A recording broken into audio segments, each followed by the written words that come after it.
Gaddar Telangana film awards GTFA. So మీ అందరికి తెలిసిందే ఈ అవార్డ్స్ ఇవ్వాలని ప్రభుత్వం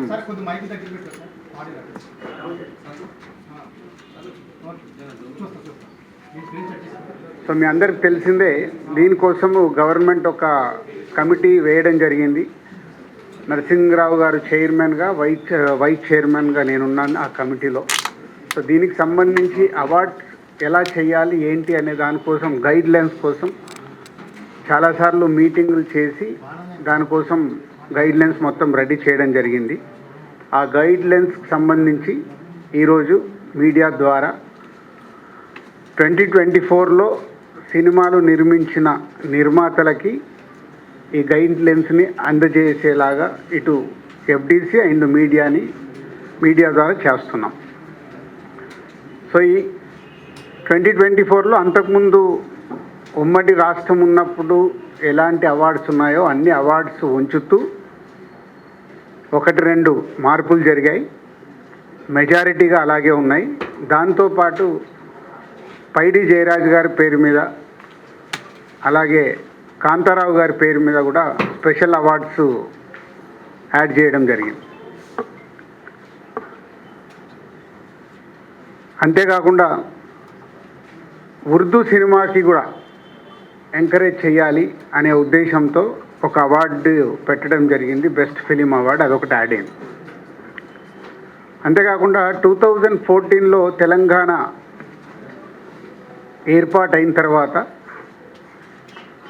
ఉమ్మడి రాష్ట్రంగా ఉన్నప్పుడు మనకు నంది అవార్డ్స్ ఉన్నాయి. తర్వాత రాష్ట్రాలు వేరు అయిన తర్వాత తెలంగాణ సపరేట్గా మనకు తెలంగాణ రాష్ట్రం రావడం జరిగింది. సో దానికోసం 2014 జూన్ నుంచి రిలీజ్ అయిన సినిమాలకి, అంటే ఎవ్రీ ఇయర్ 2014 జూన్ నుంచి 2023 డిసెంబర్ 31 వరకు ఎవ్రీ ఇయర్ ఒక బెస్ట్ ఫిలింకి కూడా అవార్డు ఇవ్వాలని నిర్ణయం తీసుకున్నాం.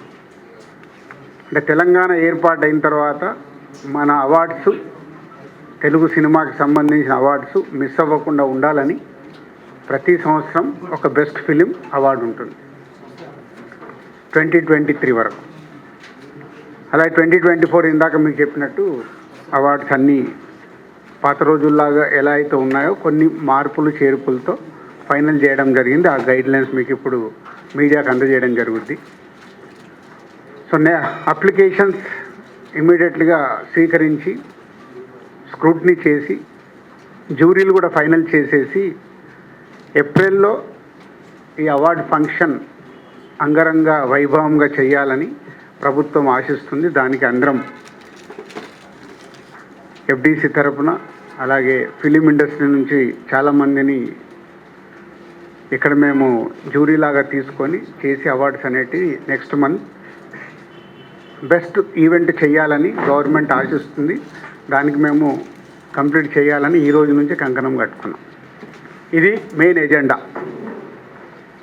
ఇవన్నీ మీకు ఇప్పుడు FDC నుంచి మొత్తం ఎలాంటి గైడ్ లైన్స్ ఉన్నాయి ఏంటి అనేది మీకు అన్నీ ఇవ్వడం జరుగుతుంది. అలాగే 2014 నుంచి కొన్ని FDCకి అప్పుడు BRS గవర్నమెంట్ ఉన్నప్పుడు సైమా అవార్డ్స్ అని ఒకటి వాళ్ళు డిస్కషన్ జరిగినప్పుడు కొంతమంది FDCకి అవార్డు దానికోసము సిమ్మా అవార్డ్స్ అనుకున్నప్పుడు దానికి కొంతమంది FDCకి అవార్డ్స్ కోసము అప్లికేషన్తో పాటు సమ్ అమౌంట్స్ పే చేశారంట. అలాంటివన్నీ 2024 కంటే ముందు ఏవైతే అలాంటివి ఏమైనా పే చేసినవి ఉంటే FDC నుంచి వాళ్ళకి అవి తిరిగి ఇవ్వడం జరుగుద్ది. ఎందుకంటే 2024 అవార్డ్స్ మనం కండక్ట్ చేస్తున్నాం కాబట్టి ఎవరైనా అలా పే చేసి ఉంటే వాళ్ళ అమౌంట్స్ తిరిగి ఇవ్వడం జరుగుతుంది. దీన్ని వాళ్ళు ప్రభుత్వం చూస్తున్నది అర్థం చేసుకొని వాళ్ళు ఎలాంటి కాంట్రవర్షియల్స్గా చూడకుండా ఒకసారి ఇక్కడ మళ్ళీ తెలంగాణ రాష్ట్రం నుంచి అవార్డ్స్ వస్తున్నాయి కాబట్టి అందరు పాజిటివ్గా ఉండి ఈ ఈవెంట్ని విజయం చేస్తే ప్రతి సంవత్సరం మనం సినిమా పండుగ హైదరాబాద్లో అద్భుతంగా జరుగుతుంది. That's it. Thank you.